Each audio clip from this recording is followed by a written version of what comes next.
If you're a visitor to Manchester, I hope you're enjoying this part of the north of England.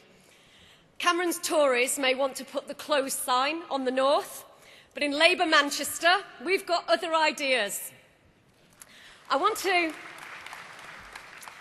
thank everyone involved in this debate and everyone active in their local party.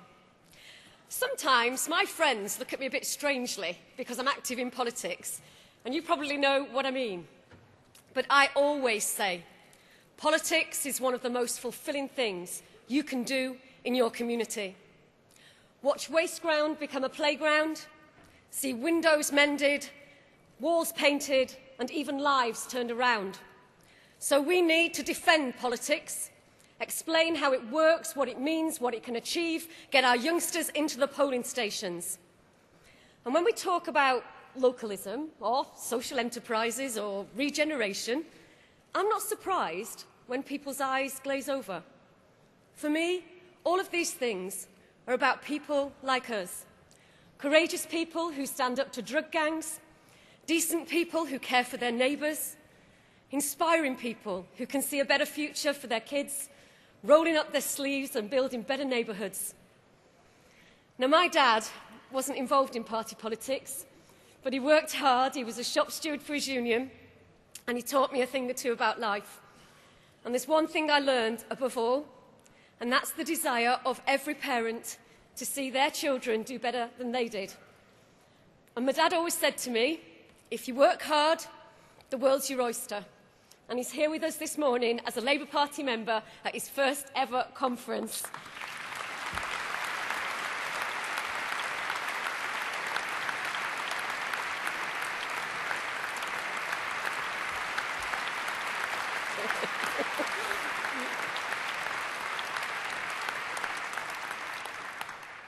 Thanks, Dad.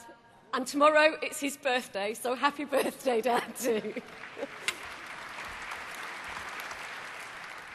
Now, every parent, no matter what their background, wants to see their kids get on in life. It's just natural. You can call it ambition, you can call it aspiration, call it whatever you like. But I tell you this, it's what Labour must always be about. We must be the party which offers the best chance of a decent home, a safe street, a clean neighbourhood, a well-paid job, a good hospital and excellent schools. By 2010, the 18-year-old going into the polling station for the first time will have been born after Margaret Thatcher left office and have just started primary school when Labour won the 1997 election. And if we talk about Thatcher to those teenagers, we may as well talk about Stanley Baldwin. Or if we mention the miners' strike, we may as well talk about Peterloo. The next election will be about the future. And there's one sure way to success at the polls.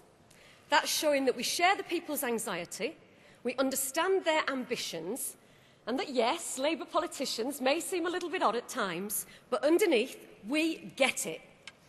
And when I hear David Cameron talk about a broken Britain, amazingly, I have to agree with what Boris Johnson said when he said he's talking piffle.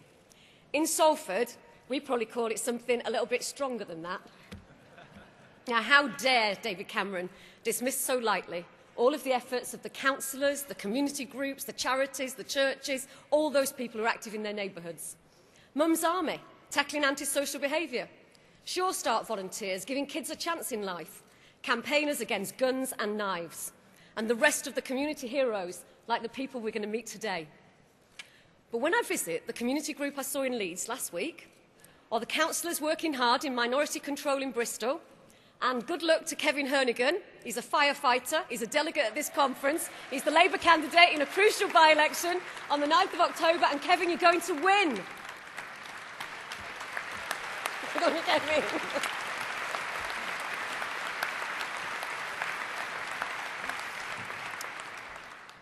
Or when I meet the young Muslim men and women who've created my Young Muslim Advisory Group, I don't see a broken Britain, I see the best of Britain.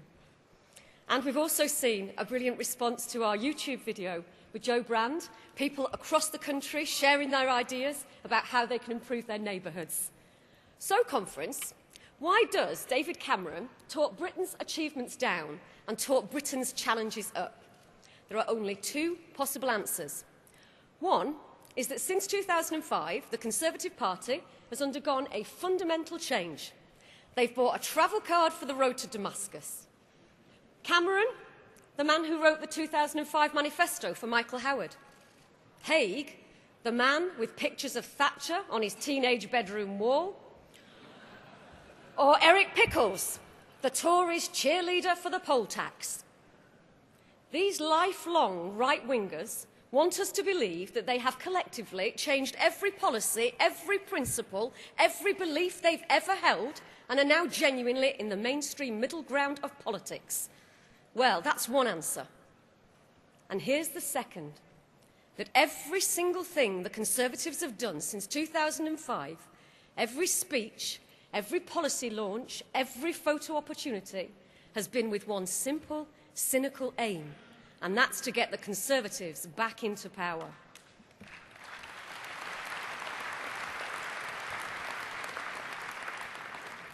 Power at all costs. Power because they believe they have the right to it. And yes, power because they believe they were born to it. Power not because they can use it to help other people, but power because they can't bear to be without it. Are we really going to let them get away with it? We're going to let them stroll into Downing Street without a fight? Not in a million years.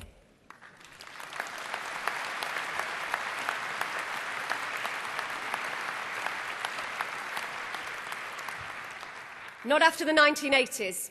Young people queuing up for the dole. Old people dying on hospital trolleys and communities torn apart. David Cameron, I know all about a broken society because I lived through 18 Tory years in inner-city Salford. I don't want that again.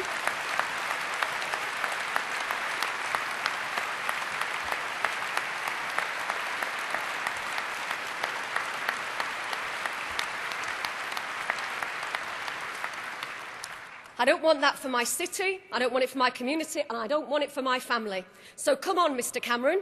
If you want to fight about whether it's Labour or the Conservatives who can best deliver a strong society, we stand ready. And Andrew Lansley, if you think your ideas for a stronger, fairer NHS are better than Alan Johnson's, then let's hear them. And Mr Osborne, if you want to debate about whether it's Labour or the Tories who best deliver fairness, then let's go. We are Labour. To win, we must be proud of our past, confident about our future, and build on our success. And we are ready to take on those Tories, to scrutinise every claim, test every argument, let no lie go unchallenged. Conference, this will be the fight of our lives, but I wouldn't miss it for the world.